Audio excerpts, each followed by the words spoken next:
Top quality और consistent performance के लिए सिर्फ सिल्वर पंप। टॉप क्वालिटी और कंसिस्टेंट परफॉर्मेंस के लिए सिर्फ सिल्वर पंप, नाम याद रखना।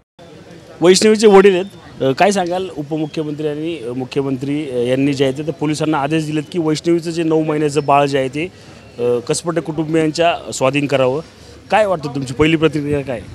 दादांनी ठोंबरे ताईंना सांगितलं होतं की त्यांचे तुम्ही स्वतः जा आणि बाळाला घ्या आणि तिच्या वडिलांना घेऊन बाळ त्यांच्या ताब्यात द्या।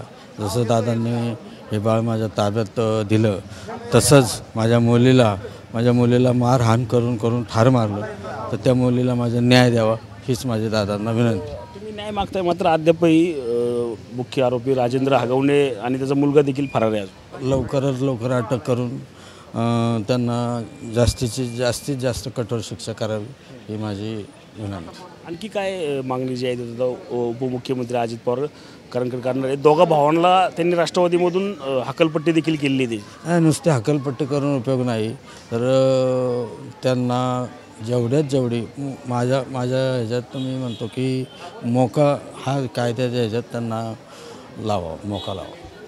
नक्कीच माझ्या मुलीला जो आहे तो न्याय लवकरात लवकर द्यावा आणि मोक्या अंतर्गत कारवाई जी आहे ती या हगवणे कुटुंबियावर करावी अशी मागणी जी आहे त्या वैष्णवीचे वडील अनिल कसपटे यांच्याकडून होताना आपल्याला एकूणच पाहायला मिळत आहे। रणजित जाधव, TV9 मराठी, पिंपरी चिंचवड।